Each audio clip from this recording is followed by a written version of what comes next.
Donc, abordons maintenant le cas des référentiels en rotation. Donc, pour cela, on va avoir besoin de définir un nouveau concept qui est le vecteur rotation. Alors imaginez, on a un référentiel grand R avec une origine et un système d'axes U1, U2, U3, référentiel que l'on considère galiléen. R', un autre référentiel en mouvement par rapport à R, avec un système d'axes U'1, U'2, U'3, une origine au'. Alors imaginez que ce référentiel soit en rotation par rapport à R. Alors, si ce référentiel est en rotation, cela signifie que ces axes tournent par rapport à un certain axe, que je note delta. La façon de caractériser cette rotation consiste à définir un vecteur qu'on appelle le vecteur rotation. C'est un vecteur que l'on va appeler oméga. Alors, un indice R' par rapport à R pour dire que ce vecteur désigne la rotation du référentiel R' par rapport à R. Et ce vecteur rotation, il a pour caractéristique suivante d'avoir une norme qui correspond à la vitesse angulaire de rotation, cette vitesse angulaire pouvant éventuellement dépendre du temps, et un vecteur unitaire qui est orienté suivant l'axe de rotation. Le sens d'orientation de ce vecteur U dépend bien sûr du sens de rotation par la règle du tire-bouchon ou de la main droite. Donc, par exemple, imaginez, voilà, R, un référentiel qui sera notre référentiel fixe, par exemple, qu'on parfois on appelle le référentiel absolu, et puis imaginez R', un référentiel qui tourne par rapport à R. Alors, vous voyez, dans cet exemple, j'ai supposé que R' tournait par rapport à un axe vertical, ici. Donc, les vecteurs, les deux axes ici, que je peux appeler U1 et U2, sont en rotation par rapport au troisième axe U3. Si je prends l'extrémité de ce vecteur par exemple, je vois qu'il décrit un cercle dont l'axe correspond à l'axe de rotation. Même chose pour B, B décrit un cercle dont l'axe correspond à l'axe delta. Bien sûr, je peux mesurer la vitesse angulaire oméga, et si je veux connaître le vecteur rotation, je vais écrire vecteur rotation oméga, c'est la norme oméga ici, la vitesse angulaire oméga, fois le vecteur unitaire ici, U3, parce que si je tourne dans ce sens positif, alors d'après la règle de tire-bouchon, eh bien le vecteur associé est vers le haut. Alors vous pouvez aussi utiliser la règle de la main droite, vous incurvez la main droite dans le sens de la flèche bleue ici, donc le bout de la flèche c'est le bout des doigts, donc vous incurvez la main de cette façon-là, et le pouce levé va vous donner le sens du vecteur unitaire petit u. De manière générale, ce qu'il faut savoir, c'est que le mouvement d'un référentiel R' par rapport à un autre référentiel est uniquement déterminé par deux données qui sont la vitesse de O' et le vecteur rotation. Si vous connaissez le vecteur rotation et la vitesse de O', vous avez toutes les caractéristiques du mouvement de R' par rapport à R. Alors, comment se composent les vitesses et les accélérations dans de tels référentiels? Eh bien, la bonne nouvelle, c'est que pour la vitesse, c'est exactement la même chose que pour le référentiel en translation. On a simplement la relation suivante, la vitesse du point M par rapport à R, c'est la vitesse relative, c'est-à-dire la vitesse du point M par rapport à R', vue dans le référentiel R', plus la vitesse d'entraînement du point M, que je note V indice E de M. Cette vitesse d'entraînement, elle est liée au fait que le référentiel R' est en mouvement par rapport à R, et donc entraîne le point M dans un mouvement d'ensemble.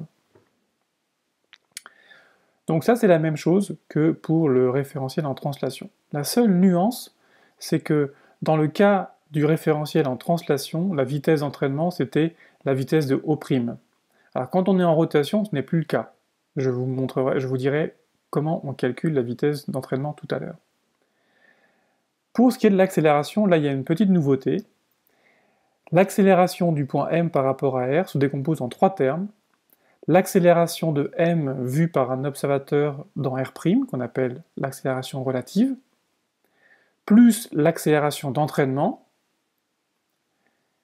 que je note A indice E de m. Donc pour l'instant, ces deux termes existaient aussi pour le référentiel en translation. La nouveauté, c'est ce terme-ci, qui vaut 2 fois le vecteur rotation de R' par rapport à R, produit vectoriel, la vitesse relative, donc la vitesse de m dans R'. Ce terme-là, c'est ce qu'on appelle l'accélération de Coriolis. Alors notez bien une chose, c'est d'une part, l'accélération d'entraînement ne dépend que du mouvement de R' par rapport à R. C'est-à-dire que c'est vraiment un terme d'entraînement, c'est lié au mouvement de R' par rapport à R. A l'inverse, le dernier terme, ici l'accélération de Coriolis, dépend bien sûr du mouvement de R' par rapport à R via le vecteur rotation, mais il dépend aussi du mouvement de m dans R'. Vous voyez là, c'est un terme qui est complexe parce qu'il mélange à la fois le mouvement de m dans R' et le mouvement de R' par rapport à R. Pourquoi on ne l'a pas vu dans le référentiel en translation? Parce que pour un référentiel en translation, évidemment, le vecteur rotation vaut 0. Et donc ce terme-là disparaît dès lors que les référentiels sont en translation.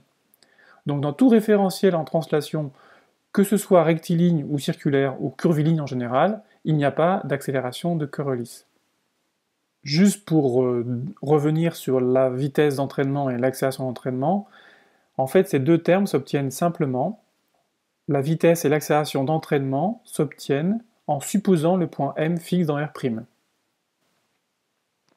Sachez que ces formules-là sont en fait générales. Elles sont valables dans tous les cas. Bien, maintenant voyons les conséquences en termes de force. Alors, je vais procéder de la même manière que dans le cas des référentiels en translation. Imaginez un point matériel M en mouvement dans le référentiel R qui est supposé galiléen. Ce point subit des forces petit f. Je peux alors écrire le principe fondamental de la dynamique dans R et écrire que la masse de ce corps fois l'accélération de ce corps, c'est la force F qu'il subit. Ça, c'est le principe fondamental de la dynamique qui me le dit.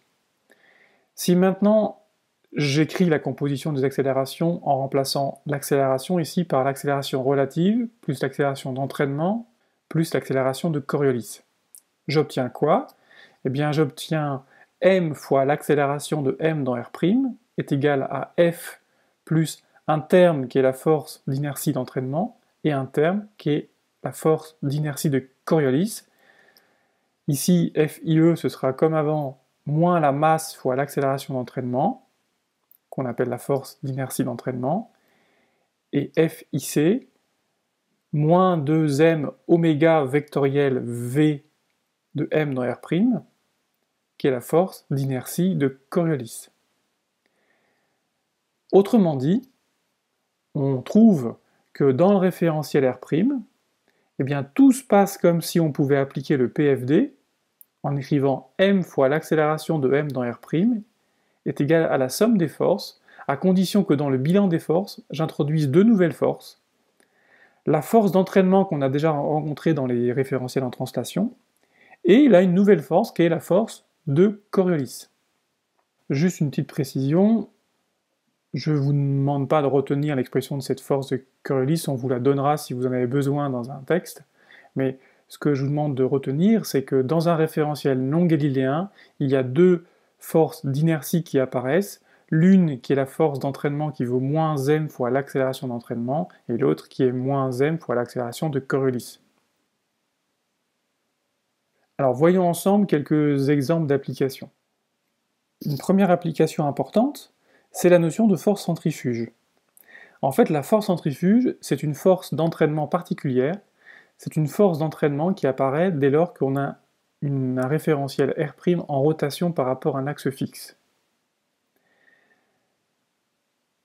Imaginez un référentiel en rotation autour d'un axe fixe delta. Bien, dans ce cas-là, l'accélération d'entraînement s'écrit moins ω2 hm, avec h le projeté de m sur l'axe de rotation. Bon, je vous montre ça au tableau. Voici le référentiel R galiléen avec son système d'axes. Imaginez maintenant R', en mouvement par rapport à R et précisément en mouvement de rotation par rapport à un axe delta. Alors, l'axe delta, je vais le considérer suivant le troisième vecteur, ici, mais ça n'a aucune espèce d'importance, ce que je vais raconter est général. Alors, imaginez que ça tourne comme ça. Le système d'axe tourne par rapport à l'axe delta avec une certaine vitesse angulaire oméga, que je vais supposer constant. Donc ce que je vais raconter, ça n'est valable que pour un référentiel en rotation uniforme autour d'un axe fixe. D'accord, ça c'est important. Rotation uniforme par rapport à un axe fixe.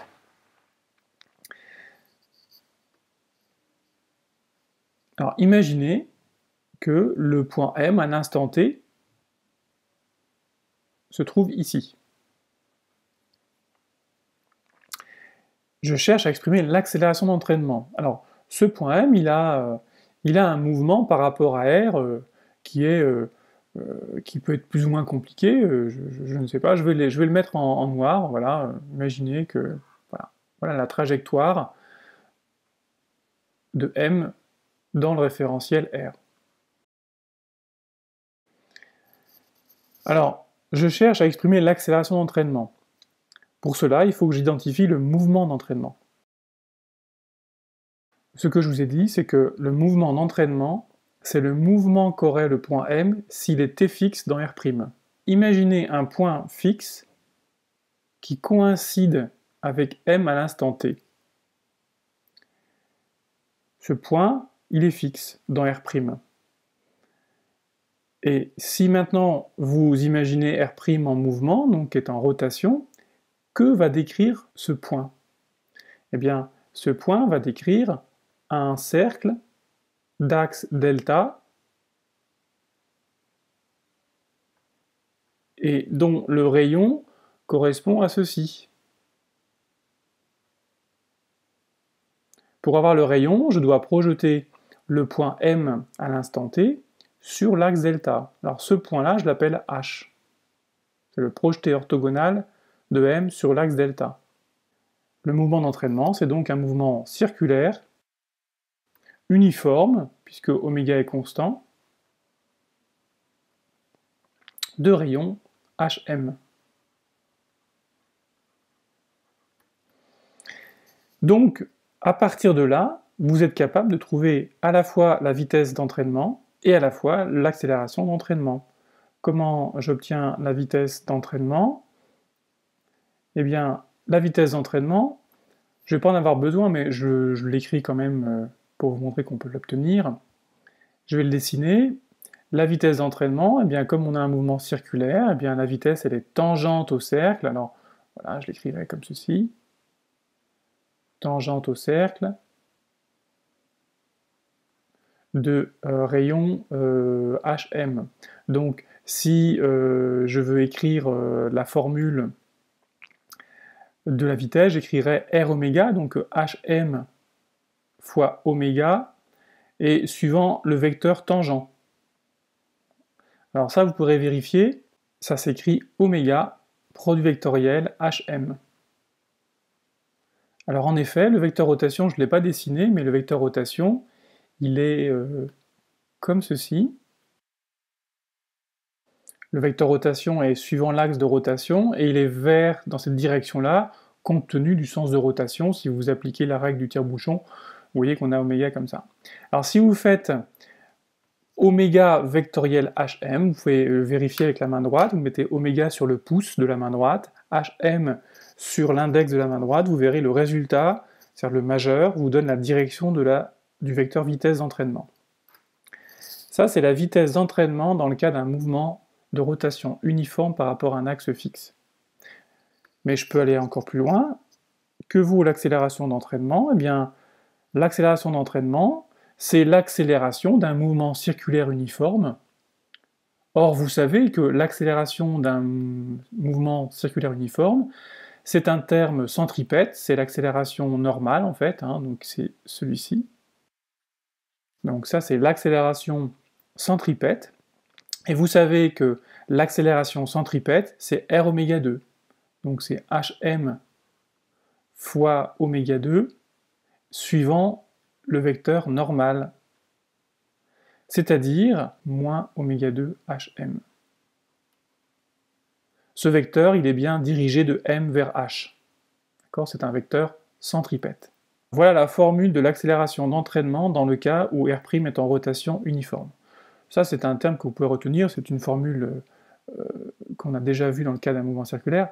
Je ne vous donne pas la formule générale, parce que la formule générale, elle est compliquée. Dans le cas d'un mouvement quelconque de r' par rapport à r, la formule est assez compliquée, peut-être qu'elle est dans le polycopier. Ne l'apprenez pas par cœur, je préférais que vous appreniez le fait que l'accélération d'entraînement, c'est l'accélération du point M s'il était fixe dans le référentiel R'.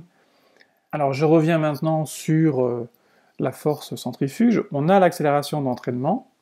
Or on a vu que la force d'entraînement, c'est moins m fois l'accélération d'entraînement. Autrement dit, la force d'entraînement, c'est m oméga 2 fois hm.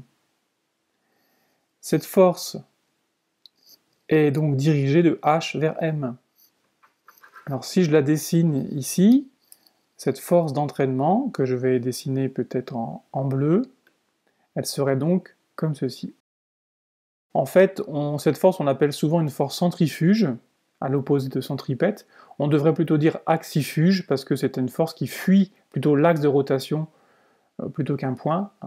Voilà, c'est une force qui a tendance à fuir l'axe de rotation.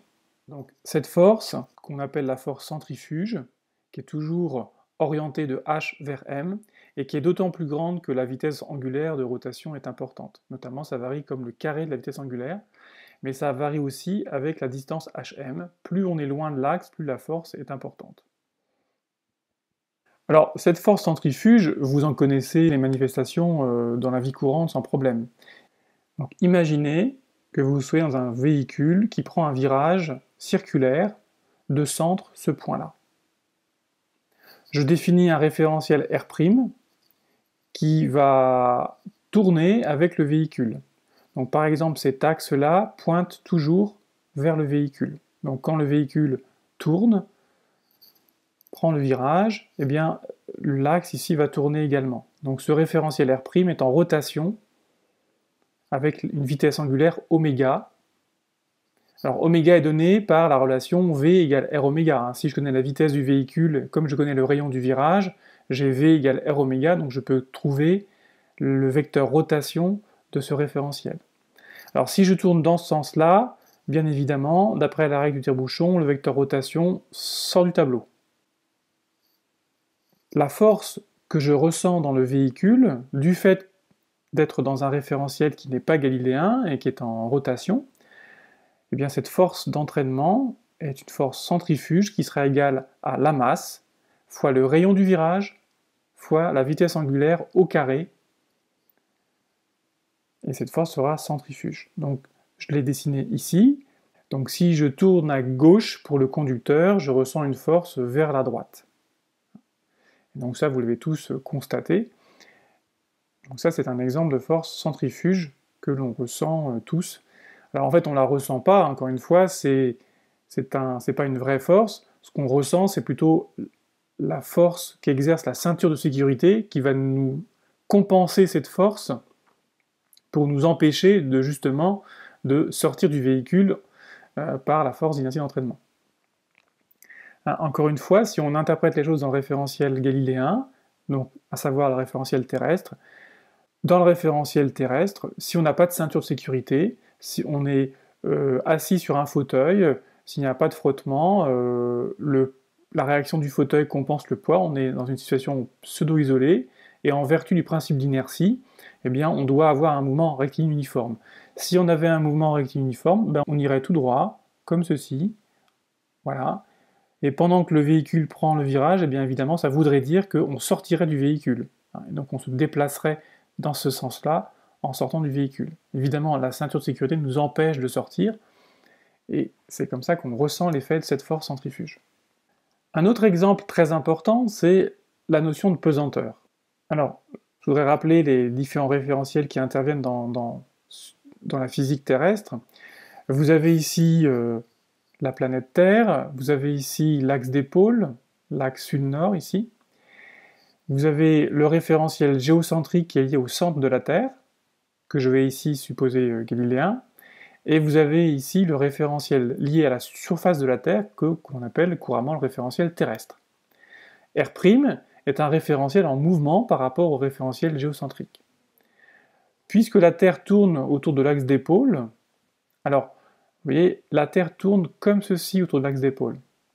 Pourquoi? Parce que si vous êtes debout sur Terre, et que vous regardez dans la direction du sud, donc suivant l'axe OX, et que vous tendez le bras gauche, votre bras gauche va indiquer l'est, alors que votre bras droit indiquera l'ouest. Et vous savez que le soleil se lève à l'est. Donc forcément, la Terre doit tourner dans ce sens-là. Et puisque la Terre tourne dans ce sens-là, ça veut dire que le vecteur rotation est vers le haut ici. Le vecteur rotation est dirigé du sud vers le nord. Ce référentiel ici, R' est donc en rotation par rapport au référentiel géocentrique.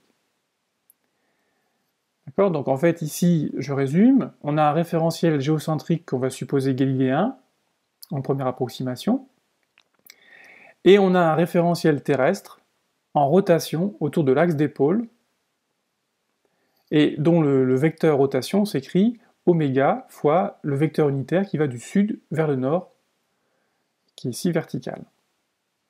Alors on peut calculer oméga, hein. Oméga c'est 2π sur la période sidérale. Alors la période sidérale c'est la durée que met la Terre à faire un tour sur lui-même. Il y a une petite différence entre la période sidérale et la durée d'un jour.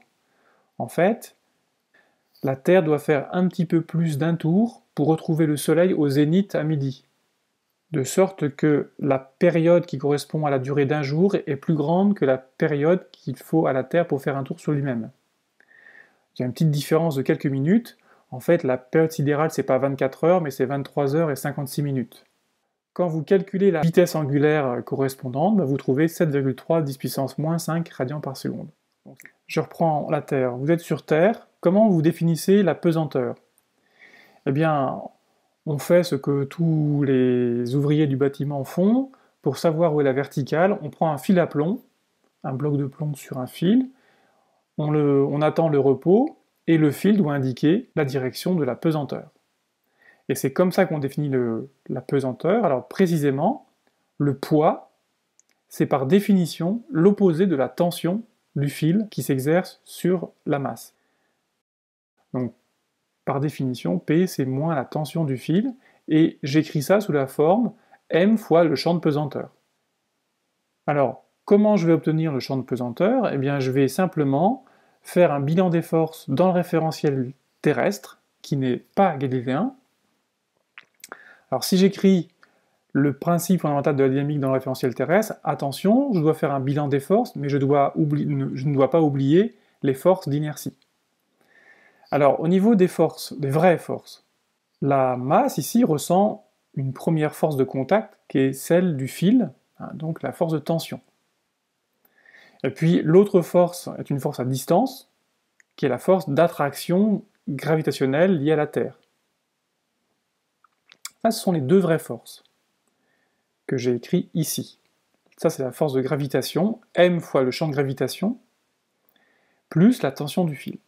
Et j'ajoute les forces d'inertie, d'entraînement et de Coriolis. Alors, la force d'inertie d'entraînement, c'est la force centrifuge, puisque on a un référentiel en rotation autour d'un axe fixe à une vitesse angulaire que je considère constante. La période sidérale de la Terre est quasiment constante. M oméga 2 Hm. Donc ici, Hm, qu'est-ce que c'est, hein? Vous projetez le point M sur l'axe de rotation, vous arrivez ici, donc Hm, c'est cette distance-là. Alors pour la force de Coriolis, il n'y en a pas. Pourquoi? Parce qu'à partir du moment où je considère que le fil est au repos, c'est comme ça que je définis le poids, eh bien la masse ici ne bouge pas dans le référentiel terrestre, la vitesse relative est nulle, et si la vitesse relative est nulle, la force de Coriolis est nulle. Donc il n'y a pas de force ici de Coriolis. Donc le bilan des forces est le suivant, et comme je suis au repos dans le référentiel terrestre, eh bien l'accélération relative c'est 0. J'en déduis le poids en écrivant que le poids c'est moins t, autrement dit j'obtiens, si je divise par la masse, j'obtiens que le champ de pesanteur c'est le champ de gravitation plus ω2 hm. Donc autrement dit, vous voyez ici, le champ de pesanteur, ça n'est pas tout à fait la même chose que le champ de gravitation. Alors il y a une petite, effectivement, nuance. Alors vous ai représenté ça ici, alors c'est peut-être pas très clair. Le champ de gravitation, si on suppose la Terre sphérique, c'est un champ qui est dirigé vers le centre de la Terre. Donc c'est ça le champ de gravitation ici. Et puis ω2 hm, alors j'ai déjà dit que h était ici, donc le vecteur hm c'est ce vecteur-là, donc ω2 hm c'est un vecteur qui est vers la droite ici, qui est petit, parce qu'ω2 est relativement petit, donc on a ceci, et je fais la somme vectorielle de ces deux forces ici, enfin de ces deux champs vectoriels, et j'obtiens un vecteur ici, qui est le champ de pesanteur. Donc vous voyez, la première chose que l'on constate, c'est que le champ de pesanteur ne passe pas par le centre de la Terre. Il y a un angle entre le champ de pesanteur et le rayon terrestre, qu'on pourrait d'ailleurs calculer, qui est assez faible. Et en fait, ce qu'on voit là, c'est que le champ de pesanteur, en fait, dépend de la latitude à cause de ce terme-là. Parce que, par exemple, si on est au pôle Nord, eh bien, dans ce cas-là, hm vaut 0, et au pôle Nord, le champ de pesanteur, c'est le champ de gravitation. Mais si je suis sur l'équateur, eh bien, dans ce cas-là, le champ de pesanteur, c'est le champ de gravitation moins ω2 hm, qui est dans l'autre sens. Et entre les deux, eh bien, on a une situation plus compliquée, où la latitude va intervenir, parce que la distance hm dépend de la latitude. Je vous donne quelques ordres de grandeur. Le champ de gravitation, si on suppose la Terre sphérique, ben on l'a déjà fait, c'est la constante de gravitation fois la masse de la Terre sur le rayon de la Terre au carré. Si vous faites un calcul, vous obtenez à peu près 9,82. Si maintenant vous calculez le terme ω2 hm, alors ω2 hm, ça fait ω2 fois RT cos lambda, puisque hm, vous voyez, on est en gros à la surface de la Terre, donc hm c'est cette distance-ci, et cette distance-ci c'est le rayon de la Terre fois cosinus de lambda. On obtient à peu près, si on fait le calcul, 0,034 cos lambda. Donc autrement dit, le terme centrifuge a une influence, vous voyez, au niveau du deuxième chiffre après la virgule. Donc vous voyez, c'est une faible influence, ce qui explique pourquoi le champ de pesanteur dépend de la latitude. Alors il y a aussi une autre raison que j'ai ici négligée, il y a aussi le fait que la Terre n'est pas sphérique, elle est légèrement aplatie au niveau des pôles, ce qui explique pourquoi au niveau des pôles, le champ de gravitation est en fait plus fort au niveau des pôles qu'à l'équateur, ce qui fait que ça amplifie l'influence de la latitude sur le champ de pesanteur. Donc terminons avec la force de Coriolis. Donc je rappelle ici son expression, c'est moins 2m oméga vectoriel la vitesse relative, j'insiste, c'est la vitesse relative ici, et c'est le vecteur rotation. Donc si pas de rotation, pas de force, si pas de vitesse relative, pas de force. Pour l'illustrer, imaginez un dispositif tel que celui-ci. Vous avez deux robinets, ici, sur un plateau, et ces robinets envoient un filet d'eau, horizontalement, ici. Donc ces deux filets d'eau vont décrire des paraboles, ici. Chaque particule de fluide tombe, tout simplement, en décrivant une parabole. Alors si le plateau est fixe, eh bien ces deux filets vont se rencontrer ici. Maintenant, mettons en rotation ce plateau. Donc si on le tourne dans ce sens-là, eh bien le vecteur rotation va être vers le haut ici. Donc le référentiel lié au plateau est un référentiel en rotation. Si on raisonne sur les particules d'eau qui tombent ici, ces particules, dans le référentiel R' qui tourne ici, ces particules ont une vitesse relative. Donc, a priori, elles vont être soumises à une force de Coriolis, dont l'expression est ici, moins 2m oméga vectoriel la vitesse relative. Alors, si vous regardez ici, vu de dessus, le vecteur rotation, il est vers nous, ici. La vitesse des particules de liquide, ici, dans ce filet, c'est vers la gauche, et pour ce filet, c'est vers la droite. Si vous faites avec la main droite, moins 2m oméga sur le pouce, donc vous mettez le pouce vers le fond du tableau. Prod vectoriel, la vitesse relative, donc si on raisonne sur le filet de droite, ici, la vitesse elle est vers la gauche, donc vous mettez votre index vers la gauche. Le résultat donnera une force qui sera comme ceci, qui sera perpendiculaire à la vitesse et au vecteur oméga, donc en fait cette force elle est dans le plan du tableau ici, et elle est comme ceci, et on voit que cette force va incurver la trajectoire vers la droite, vers sa droite. Même chose pour l'autre filet, la force va être de l'autre côté, mais on aura aussi une déviation vers la droite. Donc les deux filets vont être déviés vers la droite, comme ceci, à cause de la rotation de R' par rapport au référentiel terrestre. Alors ça, c'est exactement ce qui explique le mouvement des cyclones, par exemple. Et à ce sujet, je vous renvoie, je mettrai ce lien sur l'espace de cours, je vous renvoie vers une petite vidéo qui est faite par Jamy dans son émission Le Monde de Jamy, qui explique assez simplement la force de Coriolis à l'aide d'une expérience qui est réalisée au Palais de la Découverte. Ce phénomène de déviation vers la droite, c'est aussi ce qui explique par exemple l'expérience de Foucault. Au XIXe siècle, Foucault a installé au Panthéon un énorme pendule qu'il a fait osciller pendant plusieurs heures, et en fait on voit le plan d'oscillation du pendule tourner légèrement. Les Parisiens à l'époque venaient voir ce pendule et avaient sous leurs yeux la preuve que la Terre tourne, car la rotation du plan d'oscillation du pendule était la manifestation d'une force de Coriolis qui est liée au vecteur rotation de la Terre. Donc voilà, j'en ai terminé pour les forces d'inertie, et du même coup, j'en ai terminé pour la mécanique.